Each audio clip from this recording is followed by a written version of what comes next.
अस्सलाम वालेकुम dear students. आज का जो हमारा टॉपिक है वो है सेल साइकिल के ऊपर। तो आज हम सेल साइकिल के बारे में बात करते हैं। Cell cycle refers to the series of events that takes place in a cell resulting in the duplication of DNA. अब सेल साइकिल जो हो रहा है इसके पूरी एक सीरीज़ ऑफ इवेंट्स है। इसके अंदर 3 स्टेप्स होते हैं, 3 काम होंगे मेन। या इधर एक ये काम होगा कि डुप्लीकेशन ऑफ डीएनए हो जाएगी, डिवीजन ऑफ साइटोप्लाज्म हो जाएगा, और जो साइटोप्लाज्म के अंदर ऑर्गेनेलिज होती हैं वो भी प्रोड्यूस हो जाएंगी, वो एंड के अंदर साइटोकाइनेसिस के अंदर वो भी डिवाइड हो जाएंगी। तो ये 3 काम होते हैं सेल साइकिल के अंदर। इसके फिर आगे सीरीज़ ऑफ इवेंट्स हैं, तो इसके डिफरेंट जो है स्टेप्स हैं। तो फर्स्ट ऑफ ऑल हम ये डिस्कस कर लेते हैं कि cell cycle was discovered by Prevost and Dumas in 1824 while studying the cleavage of zygote of frog. जब वो फ्रॉग के जाइगोट की जो क्लीवेज है उसको उन्होंने 2 हिस्सों में तकसीम किया, तो वो आगे 4 हिस्सों के अंदर डिवाइड होना शुरू हो गया। तो उन्होंने इस उधर से सेल साइकिल का कंसेप्ट डेवलप किया। It is a series of stages a cell passes through to divide and produce new cells. तो एक सीरीज़ ऑफ स्टेजेस हैं, डिफरेंट स्टेजेस से सेल पास आउट होगा और डिवाइड होके प्रोड्यूस करेगा डिफरेंट सेल। वो 2 भी हो सकते हैं और म्योसिस के केस के अंदर वो 4 सेल्स भी हो सकते हैं। नेक्स्ट चलते हैं हम, इसके जो फेजेस हैं। सेल साइकिल और cell division refers to the series of events that takes place in a cell leading to its maturity and subsequent division. तो यही उसने बात की है, जो एक सीरीज़ ऑफ इवेंट्स होंगे वो हम आगे डिस्कस करते हैं। These events include duplication of its genome and synthesis of the cell organelles followed by the division of cytoplasm. ये 3 मेन काम हो रहे हैं जो मैंने आपको पहले बताया है कि डुप्लीकेशन ऑफ जीनोम हो जाएगा, जेनेटिक मटेरियल कह लें इसको, डीएनए कह लें या इसको क्रोमोसोम कह लें, सिंथेसिस ऑफ सेल ऑर्गेनेलिज हो जाएंगी, और एंड के अंदर डिवीजन ऑफ साइटोप्लाज्म हो जाएगा। Human cells exhibit typical eukaryotic cell cycle and takes around 24 hours to complete one cycle of growth and division. Eukaryotic cell के अंदर जो ह्यूमन सेल है वो तकरीबन 24 घंटों के अंदर एक सेल 2 सेल के अंदर डिवाइड हो जाता है जब वो ग्रोथ हो रही हो उसकी। The duration of the cycle however varies from organism to organism and cell to cell. अब हम बात करते हैं इंटरफेज की। अब ये सेल साइकिल जो है ये सीरीज़ ऑफ इवेंट्स है, डिफरेंट स्टेप्स हैं इसके। सबसे पहले जो है वो इंटरफेज़ है, फिर माइटोटिक फेज़ है, फिर इसकी कैरियोकाइनेसिस, इस दोनों स्टेप्स के अंदर हो जाती है, और एंड के ऊपर होता है माइटोटिक फेज़। ठीक है, एंड के ऊपर होता है साइटोकाइनेसिस जिसके अंदर डिवीजन ऑफ साइटोप्लाज्म हो जाती है। अब हम सबसे पहले इंटरफेज़ की बात करते हैं, इसके आगे फिर फर्दर 3 स्टेजेस होती हैं और चौथी होती है जी नॉट फेज़। इंटरफेस के ऊपर हम बात करें तो ये एक रेस्टिंग फेज़ होती है। Time occupies 95% of the whole cell cycle. Whole cell cycle का टाइम ह्यूमन के अंदर 24 आवर्स है, तो इंटरफेज़ के लिए 95% टाइम रिक्वायर हो जाता है, यहाँ पे यूज़ अप हो जाता है।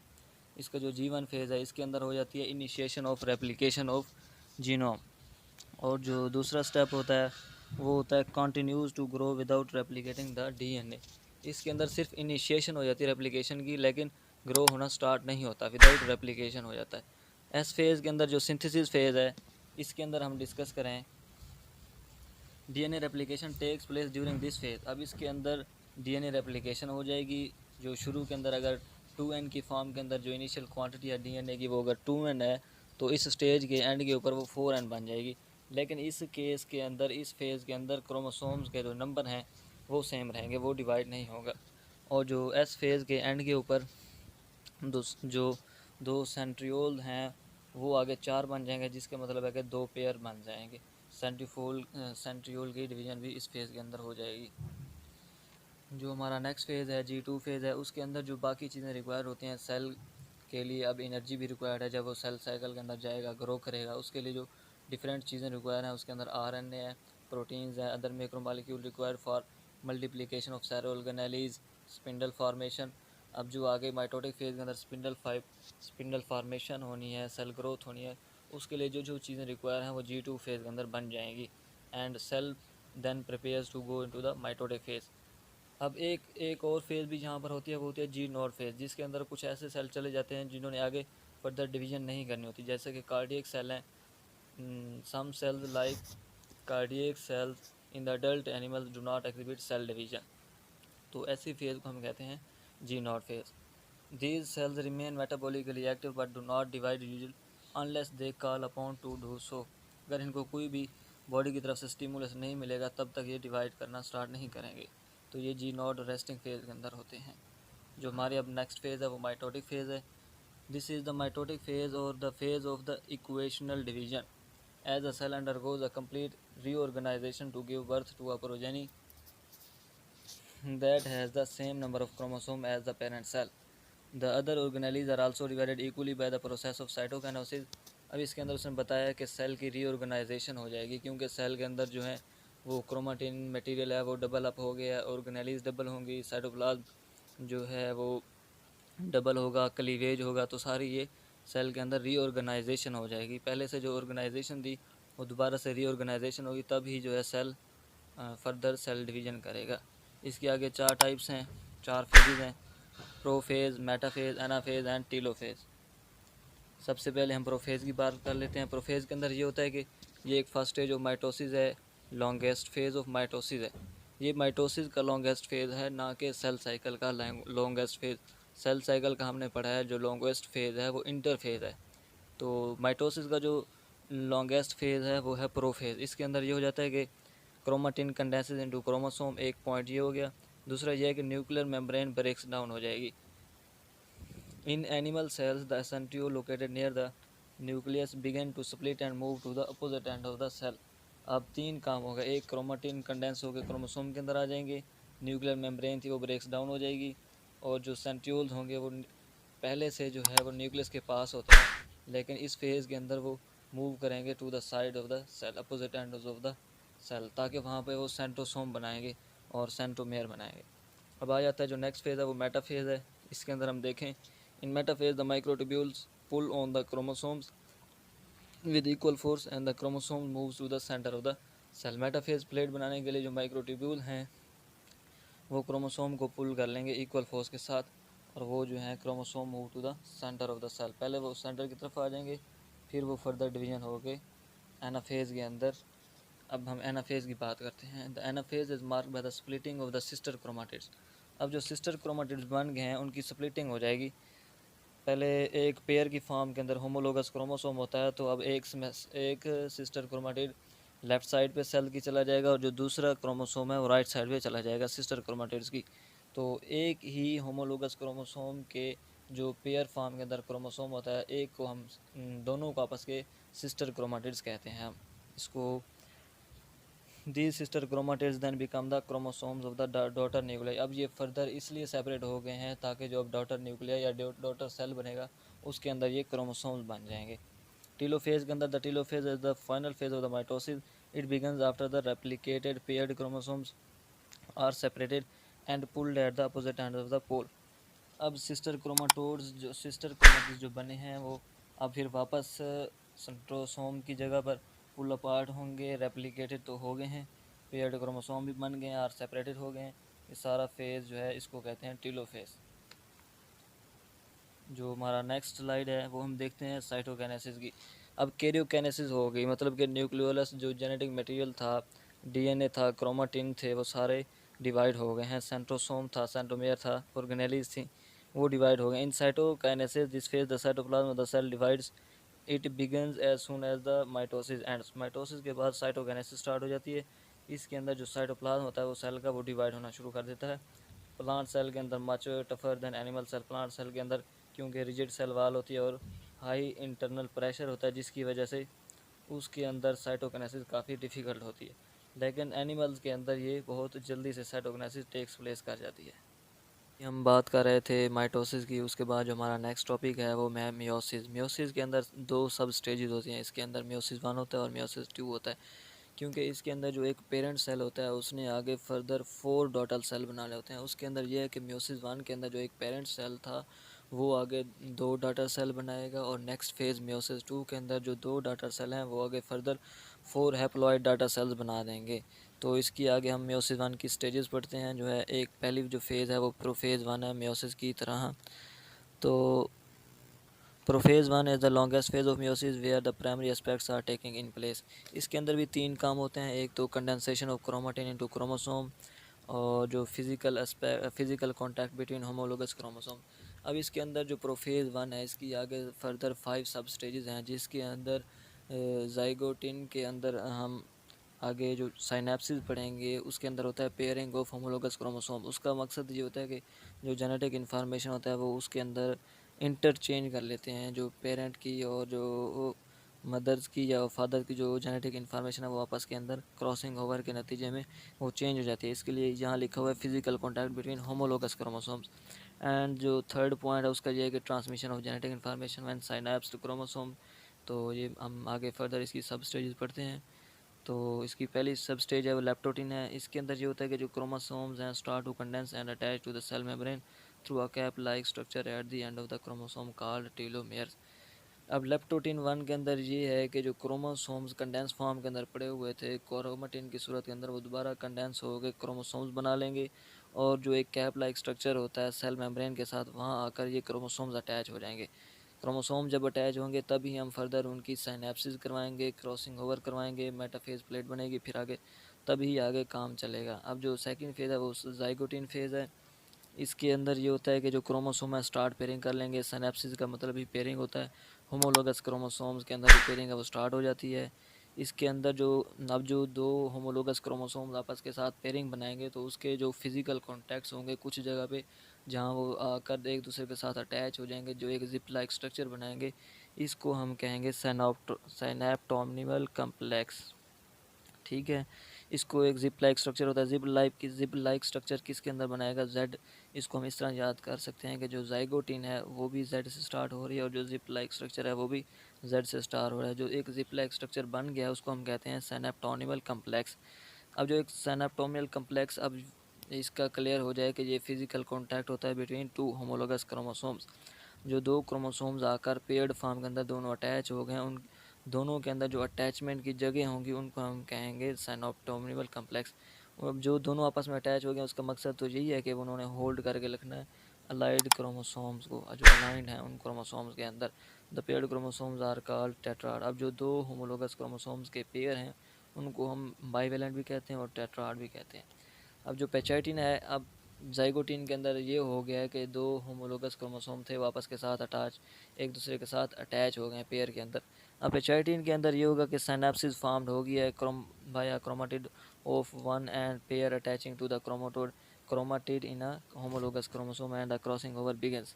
अब इसके अंदर क्रॉसिंग ओवर हो जाएगी। क्रॉसिंग ओवर का मतलब ये है कि दो होमोलोगस क्रोमोसोम पेयर थे आपस के साथ अटैच हुए पड़े हैं, उनके जो सिस्टर क्रोमाटिड्स हैं, एक ही होमोलोगस क्रोमोसोम के जो पार्ट होंगे उसको सिस्टर क्रोमाटिड्स कहेंगे। अब जो एक पेयर बन गया वो एक होमोलोगस क्रोमोसोम एक है, और ये जो दूसरा अटैच है उसके साथ जो दोनों के क्रोमाटिड्स हैं, तब ये दोनों अगर अटैच होंगे एक दूसरे के साथ क्रॉसिंग ओवर करेंगे, तब हम इनको कहेंगे कि ये क्रॉसिंग ओवर हो रही है नॉन सिस्टर क्रोमाटिड्स के दरमियान।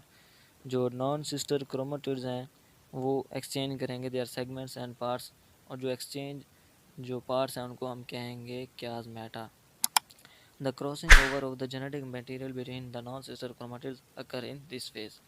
जो आगे डिप्लोटिन है उसके अंदर जो इसका जो जाइगोटिन का उलट है उसके अंदर साइनोप्टोमिनल कम्प्लेक्स बना था, साइनेप्सिस बनी थी। अब जो इस फेज़ के अंदर होगा क्रॉसिंग ओवर होगी या डन होगी, जो नेक्स्ट फेज़ है डिप्लोटिन, इसके अंदर अब ये हो जाएगा कि वो जो पेयर्ड होमोलोगस क्रोमोसोम थे वो अब जो है एक दूसरे से अलहदा होना शुरू हो जाएंगे, क्योंकि उन्होंने अपने जो पार्ट्स थे वो एक्सचेंज कर लिए हैं क्रॉसिंग ओवर के ज़रिए, और जो जेनेटिक इन्फॉर्मेशन थी वो भी चेंज हो गई है। इसके अंदर डिसइंटीग्रेशन ऑफ साइनोप्टोनिमल कम्प्लेक्स, जो कम्प्लेक्स बना था वो टूटना शुरू हो जाएगा, क्योंकि एक दूसरे को जो दोनों होमोलोगस क्रोमोसोम थे उनको अलहदा करना है हमने। The chromosomes begin to coil making the chiasma very evident under the microscope. अब जो क्रोमोसोम है वो कंडेंस होकर कोयल बना देंगे जिसको हम माइक्रोस्कोप के नीचे देख सकते हैं। डायकाइनेसिस का मतलब ये होता है कि move across. The chromosomes are at their most condensed form in this phase. The homologous pairs of chromosomes in bivalent are connected by one chiasma. अब जो दो क्रोमोसोम थे उनके अंदर जो क्रॉसिंग ओवर हुई थी, जो पॉइंट्स ऑफ इंटरचेंजिंग थे वो एक दूसरे से इंटरचेंज हुए थे, तो उस पॉइंट को हमने कहा कि ये वन क्यास्मा के साथ अटैच हुए हैं। इसके अंदर न्यूक्लियर मेम्ब्रेन दोबारा से बनना शुरू हो जाएगी। The nuclear membrane डिसइंटीग्रेट्स before metaphase one. Metaphase one से पहले से न्यूक्लियर मेम्ब्रेन टूटना शुरू हो जाएगी। द न्यूक्लियस डिसअपेयर हो जाएगा और सेंट्रीफ्यूज, और जो सेंट्रियोल्स होंगे वो इक्वेटर की तरफ। इक्वेटर का मतलब ये होता है कि ये move to the side of the cell, ताकि जो आगे फर्दर माइटोटिक फेज है उसके अंदर माइटोटिक प्लेट बन सके, उसके अंदर जो सेंट्रियोल्स हैं उधर से माइक्रोट्यूब्यूल्स इमेजिनेट होंगी। जो नेक्स्ट हमारी स्लाइड है उसके अंदर मेटाफेज प्लेट है, metaphase 1।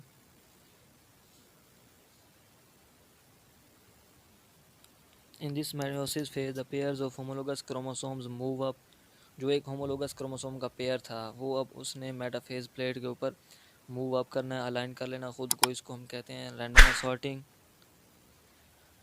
Where maternal and paternal chromosome. अब इस रैंडम असॉर्टिंग के नतीजे के अंदर जो पेरेंट्स की जो आपस के अंदर तब्दीली है वो बच्चों के अंदर स्टार्ट होना शुरू, जो जेनेटिक डाइवर्सिटी आती है वो इस फेज़ के अंदर आ जाती है। एक तो क्रॉसिंग ओवर के अंदर आ जाती है, और जो यहाँ पे क्रोमोसोम्स की जो होती है एक दूसरे से अलहदा होते हैं, तो ये फॉर्म इसके अंदर। अब इसके अंदर अगर कभी म्यूटेशन भी आ सकती है तो उसके नतीजे में टर्नर सिंड्रोम और डाउन सिंड्रोम हो जाता है, जिसके अंदर ट्राइसोमी 21 क्रोमोसोम के अंदर 3 क्रोमोसोम एक साइड पे आ जाते हैं मेटाफेज प्लेट के, और जो एक क्रोमोसोम बचता है वो एक साइड पे चला जाता है। तो इसके अंदर भी ये जो है म्यूटेशन काज कर सकता है। जो अगले नेक्स्ट फेज़ है वो एनाफेज 1 है। इसके अंदर जो बाइवेलेंट सेपरेट्स हुए थे वो move to the opposite side of the cell. जहाँ पे सेंट्रियोल थे अब उस तरफ जो माइक्रोट्यूब्यूल्स हैं वो उन क्रोमोसोम्स को अपनी तरफ अट्रैक्ट करेंगे और दरमियान के अंदर खाली स्पेस छोड़ देंगे, ताकि वो जो आगे एक नेक्स्ट सेल ने डिवाइड होना है तो वो सेंटर से खाली हो और जो प्लाज्मा मेम्ब्रेन है वो दरमियान से टूट जाए। टीलोफेज़ 1 के अंदर इस तरह हम डिस्कस करते हैं। टीलोफेज़ 1 जो मियोसिस की फ़ेज़ है, इसके अंदर क्रोमोसोम डीकंडेंस हो जाएंगे दोबारा से, chromosomes are completely separated and the nuclear envelopes forms. Cytokinesis is the process where the plasma membrane is divided into two total cell. अब जो एक क्रोमोसोम थे वो अपोजिट साइड के चले गए सेल के, जहाँ पे इक्वेटर था, सेंट्रियोल थे, दरमियान के अंदर खाली जगह होगी, वहाँ से जो प्लाज्मा मेम्ब्रेन थी वो पिंच्ड इन हो गई, अंदर की तरफ धंस गई, और वहाँ से सेल डिवीजन हो जाएगी एक पेरेंट सेल से दो डाटा सेल के दरमियान। जो फेजेस ऑफ मियोसिस 2 है, अब इसके अंदर हमारे पास मौजूद हैं एक पेरेंट सेल से दो डाटर सेल बन गए हैं। अब हमने इन दो डाटर सेल को आगे लेकर चलना है, उसके लिए हम फेजेस ऑफ मियोसिस 2 पढ़ते हैं। इसके अंदर भी prophase 2, metaphase 2, anaphase 2 and telophase 2। Prophase 2 की हम बात करें तो इसके अंदर ये होगा जो न्यूक्लियोलाई और न्यूक्लियर मेम्ब्रेन डिसअपियर अगेन हो जाएंगे। अब न्यूक्लियोलाई और न्यूक्लियर मेम्ब्रेन इसलिए डिसअपियर होते हैं ताकि उसके अंदर वाले जो क्रोमोसोम का पार्ट है वो विजिबल हो सके, एक सेल के अंदर आ सके, ताकि वो फर्दर डिवीजन कर सके अपनी। The chromatids get shorter and thicker, chromosome condenses and centrosome moves to the opposite side of the cell. अब जो डॉटर सेल हैं उनके अंदर दो दो क्रोमोसोम है, मतलब मीन एक एक पेयर है।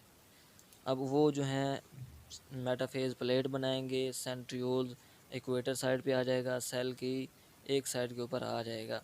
तो जो एक क्रोमोसोम का पेयर था माइक्रोट्यूब्यूल की वजह से वो मूव टू द सेंटर हो जाएंगे। सेंटर पर जब आ जाएंगे तो पेयर जो क्रोमोसोम था वो अलहदा हो जाएंगे।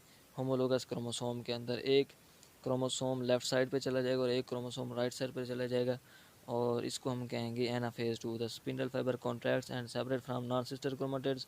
These separated chromatids move to the opposite ends of the cell. The chromatids are now called sister chromosomes. अब इस फेज़ के अंदर हम ये कहेंगे कि ये एक ही क्रोमोसोम के पार्ट्स हैं। अब ये बन गया है सिस्टर क्रोमाटिड्स। और पहले जो हमने मेयोसिस 1 के अंदर पढ़ा उसके अंदर था क्रॉसिंग ओवर की वजह से जो जेनेटिक इन्फॉर्मेशन, जो जेनेटिक पार्ट था क्रॉसिंग ओवर की वजह से वो चेंज हो गए थे, इंटरचेंज हो गए, तो उस फेज़ के अंदर हम उसको कहते थे कि ये नॉन सिस्टर क्रोमाटिड्स हैं। लेकिन इस फेज़ के अंदर हम उसको नहीं लेके चलेंगे। मेटाफेज 2 के मेयोसिस 2 के अंदर अब ये बन गए हैं सिस्टर क्रोमाटिड्स एक दूसरे के। अब chromatids are now called sister chromatids as they are at the equator of the cell. Equator वो होता है जो near to the corner of the cell membrane. Telophase 2 के अंदर this stage is similar to the telophase 1 as stage in meiosis 1। Here the chromosome decondense हो जाएंगे, nuclear membrane दोबारा बन आएगी, और सेल पैलेट जो है formation creates 4 haploid daughter cell. इसके अंदर जो दो डॉटर सेल थे वो आगे हैप्लॉइड 1n की फॉर्म के अंदर 4 डॉटर सेल बना देगी।